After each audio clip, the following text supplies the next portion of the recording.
Hello guys, आज की इस वीडियो में मैं आपके लिए लेकर आया हूं एक न्यू कोर्स माई एसक्यूएल यानी कि स्ट्रक्चर्ड क्वेरी लैंग्वेज। ये कोर्स मैं इस तरीके से डिज़ाइन कर रहा हूं, अगर आप कॉलेज में हो, स्कूल में हो या फिर अगर आप पर्सनली खुद से कॉम्पिटिटिव प्रोग्रामिंग सीखना चाहते हो या फिर आप कंपनी के प्लेसमेंट्स के लिए एसक्यूएल सीखना चाहते हो, तो सभी को मैंने कंबाइन कर कर इस कोर्स को डिज़ाइन करा है। अगर आप कॉलेज लेवल पर जो क्वेरीज चलाते हो और जो आप स्कूल लेवल पर क्वेरीज चलाते हो और जो कंपनीज आती हैं और वो प्लेसमेंट में जो आपसे क्वेश्चन पूछती हैं माई एसक्यूएल से रिलेटेड, माई एसक्यूएल की क्वेरीज से रिलेटेड, और आपको प्रैक्टिकली जो वो क्वेरीज चलवाएंगी, तो वो सारी क्वेरीज आप इस कोर्स के अंदर, इस कोर्स की वीडियोस के अंदर सीखने वाले हो। तो गाइज, मैंने अभी कुछ घंटे पहले एक वीडियो डाली थी जिसके अंदर मैंने बताया था कि आप अपने कंप्यूटर सिस्टम के अंदर विंडोज 10 के अंदर माई एसक्यूएल को कैसे इंस्टॉल कर सकते हो। ठीक है, तो माई एसक्यूएल को इंस्टॉल करने के लिए आपको एक काम करना है, आई बटन पर क्लिक करना है और आपको उस वीडियो को देख लेना है अगर आपको माई एसक्यूएल इंस्टॉल करना नहीं आता है। तो बेसिकली आज ये जो वीडियो है ये इंट्रोडक्टरी वीडियो है जिसके अंदर मैं आपको माई एसक्यूएल का कंप्लीट एंड ब्रीफ इंट्रोडक्शन देने वाला हूँ। और मैं आपको बता दूं गाइज, ये जो कोर्स हैं इसकी जो वीडियोस आएंगी वो वीडियोस थ्योरेटिकली भी होंगी एंड प्रैक्टिकली भी होंगी, बट हम मेनली जो फोकस करेंगे वो प्रैक्टिकल पर करेंगे। यानी कि हम ज़्यादा से ज़्यादा क्वेरीज अलग अलग तरीके से प्रैक्टिस करने वाले हैं अपने माई एसक्यूएल पर, और आप इस कोर्स के दौरान सब कुछ सीखने वाले हो, सारी क्वेरीज सीखने वाले हो, और आप कुछ भी मिस नहीं कर पाओगे अगर आपने वीडियो स्किप नहीं करा। बट गाइज, अगर आप चाहते हो कि मैं इस कोर्स को जल्दी से जल्दी कराऊं और इस कोर्स को जल्दी से जल्दी खत्म करूं, बिकॉज हमारे चैनल पर एवरी मंथ हम न्यू कोर्स ऐड करते हैं कंप्यूटर से रिलेटेड। तो अगर आपको पसंद है ये वीडियो और अगर आप चाहते हो इस कोर्स के अंदर कंटिन्यू करना, तो आप इस वीडियो को लाइक कर देना और हमारे यूट्यूब चैनल को सब्सक्राइब कर सकते हो। तो बेसिकली आज, जैसे कि मैंने आपको बताया, आज इंट्रोडक्टरी वीडियो है जिसके अंदर मैं आपको ब्रीफ इंट्रोडक्शन देने वाला हूँ माई एसक्यूएल का। And one more thing guys, आपको जितने भी नोट्स हैं इस कोर्स के दौरान और जितने भी सोर्स कोड है, जो भी मैं क्वेरीज अपने इस कोर्स की वीडियोस में चलाने वाला हूँ, वो सारी क्वेरीज के नोट्स एंड सोर्स कोड, उनका लिंक आपको डिस्क्रिप्शन बॉक्स में मिल जाएगा। जब आप लिंक के ऊपर क्लिक करोगे तो आप मेरी वेबसाइट के एक पेज पर पहुंच जाओगे, जिस पेज पर आपको, अगर मैं सोर्स कोड चला रहा हूँ यानी कि अगर मैं क्वेरीज सिखा रहा हूँ आपको वीडियो के अंदर, तो वो सारी क्वेरीज आपको मिल जाएंगी। अगर मैं आपको नोट्स के थ्रू पढ़ा रहा हूँ तो आपको वो नोट्स जो हैं उसका एक आर्टिकल का लिंक मैं आपको वीडियो के डिस्क्रिप्शन बॉक्स में दे दूंगा। आप उस लिंक पर क्लिक करोगे और आर्टिकल आप वहां से रीड कर सकते हो, वहां से आप अपने हैंड रिटन नोट्स भी बना सकते हो। तो आप वीडियो के डिस्क्रिप्शन बॉक्स से नोट्स एंड ऑल मटेरियल्स जो कोर्स से रिलेटेड होगा, like source code, notes, and अगर मैं और भी कुछ सिखाता हूँ आपको, तो आप वहां से एक्सेस कर सकते हैं। एंड ये बात ध्यान रखना कि सभी वीडियो का आप डिस्क्रिप्शन बॉक्स चेक कर लो इस कोर्स की। इसकी मैं एक अलग प्लेलिस्ट बना दूंगा, तो आपको मेरे चैनल की प्लेलिस्ट सेक्शन में जाना है और उस प्लेलिस्ट को आपको सेव कर लेना है या फिर बुक मार्क कर लेना है। तो आपको मेरे चैनल को सब्सक्राइब कर देना और नोटिफिकेशन बेल को ऑन कर लेना है, जिससे होगा क्या कि अगर मैं कोई भी वीडियो डालता हूँ इस कोर्स से रिलेटेड, तो आपको नोटिफिकेशन सबसे पहले पहुंच जाएगा और आप मेरी एक भी वीडियो मिस नहीं कर पाओगे। तो अब बात कर लेते हैं एसक्यूएल की कि ये एसक्यूएल है क्या। बेसिकली एसक्यूएल जो है उसकी फुल फॉर्म होती है स्ट्रक्चर्ड क्वेरी लैंग्वेज। तो ये जो प्लेटफॉर्म है ये हमें अलाउ करता है कि हम डेटाबेस से इंटरेक्ट कर सकें इसके ऊपर कुछ क्वेरीज रन करके। तो अब ये क्वेरीज क्या होती हैं, डेटाबेस क्या होता है और डेटाबेस के अंदर होता क्या है, इन सब के आंसर आपको अभी मिलने वाले हैं। तो हम चलते हैं अपने नोट्स की तरफ और वहां से मैं आपको बताऊंगा कि एसक्यूएल क्या है, डेटाबेस क्या है, डीबीएमएस क्या है, आरडीबीएमएस क्या है। तो सब कुछ मैं आपको आज की इस वीडियो में बताने वाला हूँ। तो guys, it's a theoretical video and मैं सिर्फ इस वीडियो के अंदर आपको एक तरह से एग्जांपल दूंगा कि क्वेरीज होती कैसी हैं। अगर आप इस फील्ड के अंदर नए हो तो आपको एक क्वेरी देखने के बाद पता चल जाएगा कि क्वेरी होती कैसी है। इस वीडियो के अंदर हम कोई भी क्वेरी रन नहीं करने वाले एंड नेक्स्ट वीडियो से हम सब कुछ प्रैक्टिकली करने वाले हैं। बट जहां पर मुझे लगेगा कि यहाँ पर आपको प्रैक्टिकली के साथ साथ थ्योरेटिकल नॉलेज भी देनी चाहिए, यानी कि आपको प्रैक्टिकल के साथ साथ थ्योरी में भी कुछ बताना चाहिए, तो नेक्स्ट वीडियो के अंदर मैं वो भी डाल दूंगा। तो बात करने वाले हम introduction to my SQL and this is part 1। तो ये कंप्लीट माई एसक्यूएल का कोर्स मैंने बनाया है, इसके अंदर हम डेटाबेस की लैंग्वेज सीखने वाले हैं। तो अब बात कर लेते हैं पहले डेटाबेस होता क्या है। देखो मैं आपको शॉर्ट फॉर्म में अगर समझाऊं, अगर शॉर्टली मैं आपको बताऊं तो डेटाबेस बहुत सारे होते हैं। अगर बहुत सारे डेटाबेस रखे हुए हैं तो हम उन्हें डेटाबेसेस बोल देते हैं, ठीक है। और डेटाबेस के अंदर होता क्या है, डेटाबेस के अंदर बहुत सारा डेटा होता है। अब ये डेटा क्या होता है इसकी बात कर लेते हैं पहले। In simple words data can be information और फैक्ट्स रिलेटेड टू एनीथिंग। यानी कि अगर सिंपल वर्ड में आप बात करो तो डेटा कोई भी इंफॉर्मेशन हो सकती है, कोई भी फैक्ट हो सकता है, कुछ भी हो सकता है। तो यहाँ पर मैंने दे भी रखा है as a example, your name, age, height etcetera are some data related to you. जैसे कि आपका नेम, आपकी एज, आपकी हाइट, ये सब कुछ जो है ये आपसे रिलेटेड डेटा है। तो बहुत सारी ई कॉमर्स वेबसाइट होती हैं जो डेटाबेस यूज़ करती हैं। जब आप उन वेबसाइट पर रजिस्टर करते हो, लाइक अमेजोन एंड फ्लिपकार्ट की बात कर लेते हैं, तो जब आप उन पर रजिस्टर करते हो और उनकी प्रोफाइल में जाकर आप अपनी contact information, personal information fill करते हो, like name, email ID, date of birth, तो ये सारी चीज़ जाती कहाँ पर है। मैं आपको सिंपली वर्ड में अगर समझाऊं कि डेटाबेस होता क्या है, तो ये सारी चीज़ जो है ये फ्लिपकार्ट के डेटाबेस में जाती है, अमेजोन के डेटाबेस में जाकर सेव हो जाती हैं आपके नेम से। तो जब भी आप अपनी प्रोफाइल चेक करते हो, तो जब भी आप लॉगिन करते हो उसके ऊपर, तो वो डेटाबेस में क्वेरी रन होती है और वो सर्च करता है ऑटोमेटिक, और आपको वहाँ पर आपके जो लॉगिन करने के बाद आपका जो डैशबोर्ड है, अमेजोन का डैशबोर्ड जो होता है उसके ऊपर ले जाता है जैसे ही आप लॉगिन करते हो।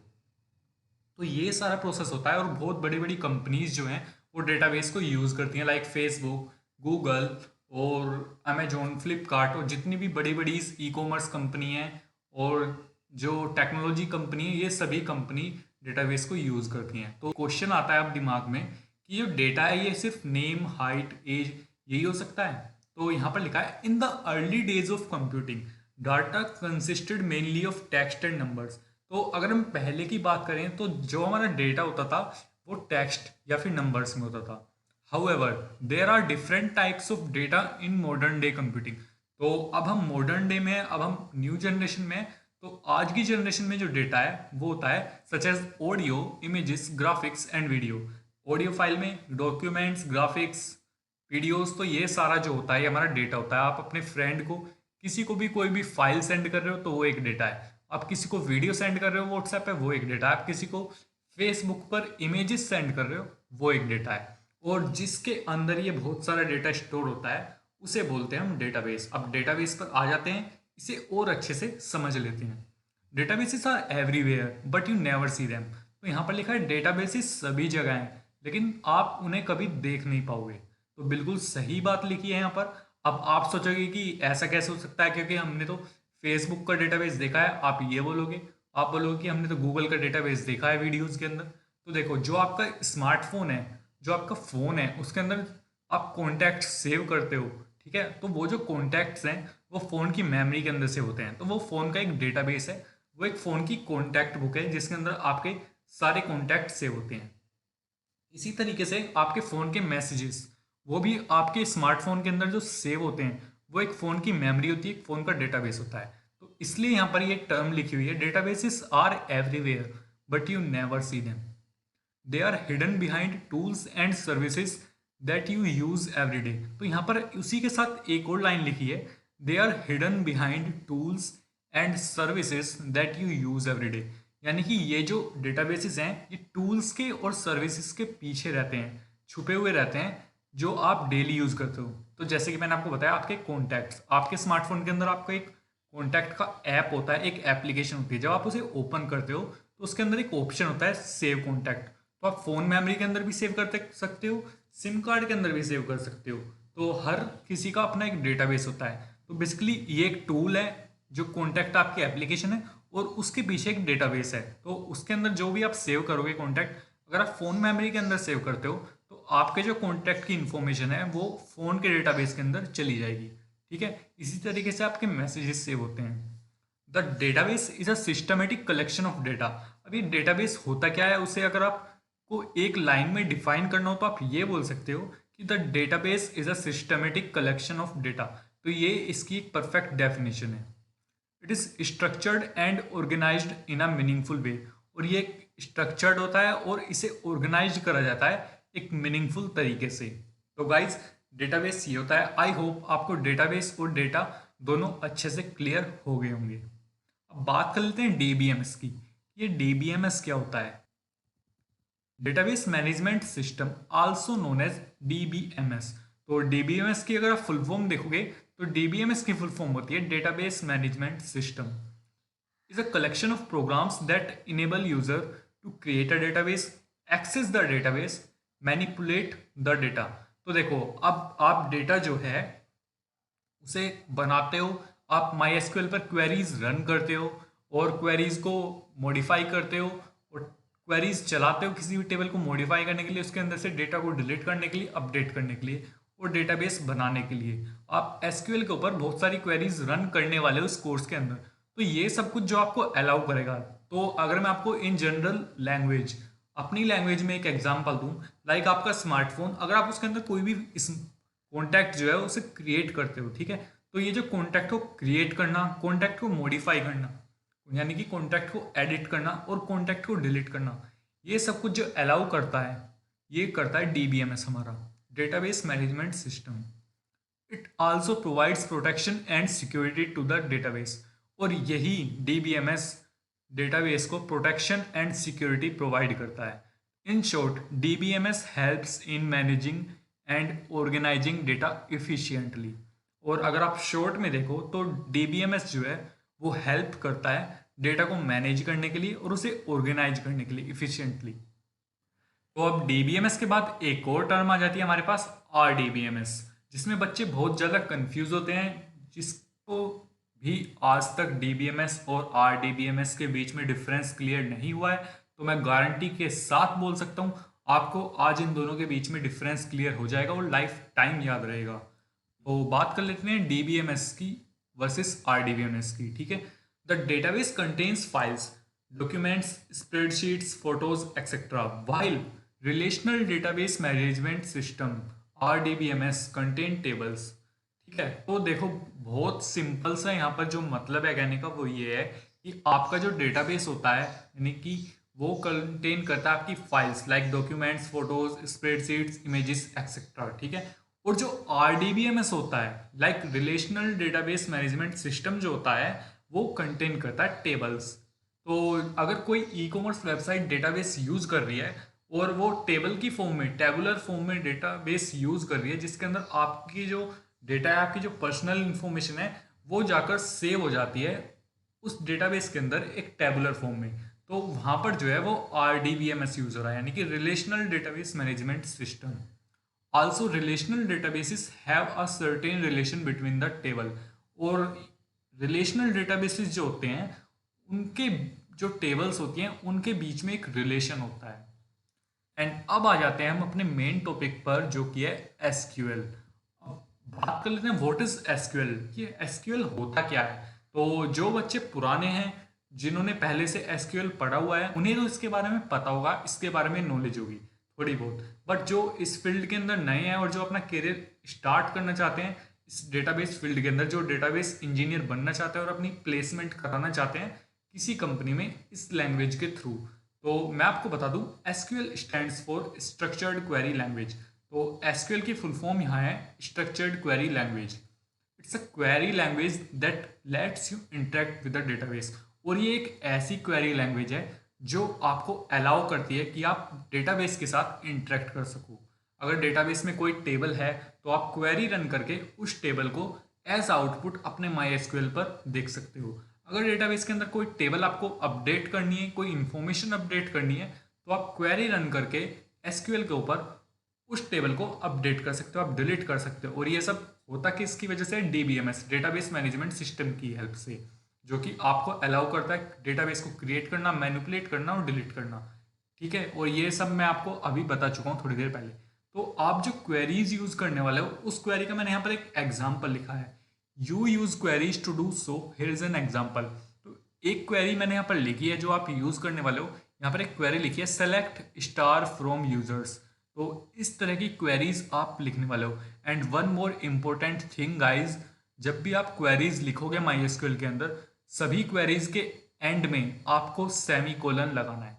अब हम सेमी कोलन लगाते क्यों हैं? इसका एक बहुत ही बड़ा रीजन है और मेन रीजन है जब भी आप क्वेरीज लिखते हो और सेमीकोलन लगाते हो उसके बाद में, तो एसक्यूएल को ये पता चल जाता है कि इन्होंने इस क्वेरी को यहाँ पर एंड कर दिया है। और जैसे ही आप एंटर करोगे तो जब एसक्यूएल रीड करेगा कि इसके बाद में सेमीकोलन लगा है और क्वेरी जो है यहाँ पर एंड हो चुकी है, अगर आपकी क्वेरी सही हुई तो वो आपको आउटपुट ला कर देगा, बट अगर आपकी क्वेरी गलत हुई तो वो आपको एरर ला कर देगा।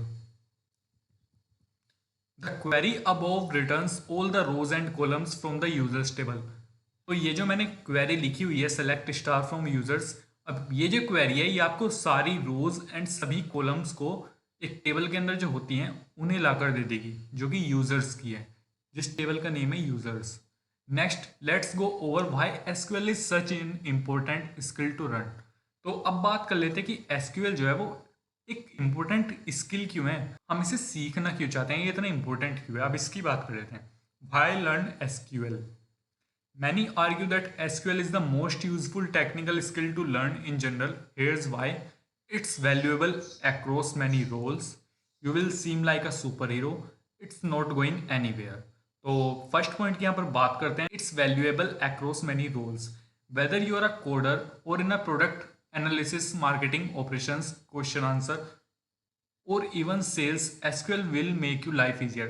तो सबसे पहली बात आ जाती है कि जब आप एसक्यूएल यूज करते हो एज अ डेटाबेस, तो अगर आप मार्केटिंग में हो, एनालिसिस में हो, ऑपरेशंस में हो, प्रोडक्ट आप सेल करते हो, आप किसी भी फील्ड में हो और आप database as a SQL use करते हो, तो एसक्यूएल जो है आपकी लाइफ को ईजियर बना देता है। You will seem like a superhero. You will be more self-sufficient with the data. Other will come to you for advice. It adds a lot to your resume. और जब आप इसे रिज्यूम में add करोगे, like आप किसी भी company के पास जाते हो प्लेसमेंट के लिए, या फिर अगर आपके कॉलेज के अंदर कंपनीज आती हैं प्लेसमेंट के लिए और आप अपने रिज्यूम के अंदर ऐड करते हो कि आपको एसक्यूएल आता है कंप्लीट, और जब वो उसे देखेंगे आपके लिए ज़्यादा चांस बढ़ जाएंगे कि आपका सिलेक्शन ज़्यादा हो दूसरे बच्चों से, बिकॉज उन्हें ज़रूरत पड़ती है उनकी कंपनी के डेटाबेस को संभालने वाले इंजीनियर की, जो उनकी कंपनी के डेटाबेस को अच्छे से मैनेज कर सके। तो इसलिए आपके चांस बढ़ जाते हैं और आप एक सुपर हीरो की तरह यहाँ पर देखते हो। It's not going anywhere. It's been around for over 40 years and yet it's the structure for the top 4 databases. और 40 साल हो गए हैं और अभी तक जो 40 साल से, पिछले 40 साल से जो एसक्यूएल है वो अभी तक टॉप 4 डेटाबेसेस में आता है and the third most popular programming language in general.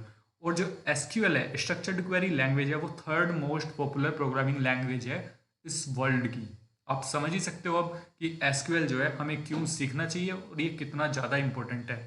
अब बात आती है हाउ टू यूज़ एसक्यूएल। तो देखो यहाँ पर सिंपल सा मतलब ये है कि जो ANSI है, यानी कि जो अमेरिकन नेशनल स्टैंडर्ड इंस्टीट्यूट है, उसने एसक्यूएल को अडॉप्ट किया और उसने इसे एक स्टैंडर्ड वर्जन बोल दिया 1986 के अंदर।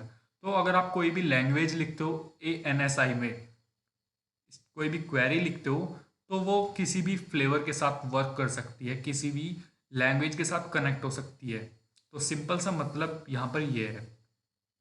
अब बात कर लेते हैं योर फर्स्ट क्वेरी कि आपकी फर्स्ट क्वेरी कौन सी होने वाली है। तो मैंने अभी आपको थोड़ी देर पहले एक क्वेरी बताई थी सेलेक्ट स्टार फ्रॉम यूजर, कि इस तरह की क्वेरीज होती हैं एसक्यूएल के अंदर। तो अब ये क्वेरी करती क्या है? This code retrieves all the data from the users table. तो ये जो क्वेरी है ये आपका जितना भी डेटा है यूजर्स टेबल के अंदर, वो आपको एज आउटपुट आपके एसक्यूएल पर ला कर दे देगी। It is often used to inspect what inside in our database. और ये आपको ये भी बताएगी कि डेटाबेस के अंदर कौन सी टेबल है, उस टेबल के अंदर कितना डेटा है। From now on things will get exciting and practical. Pretty much all the insights from now on will teach you how to build more complicated and useful queries।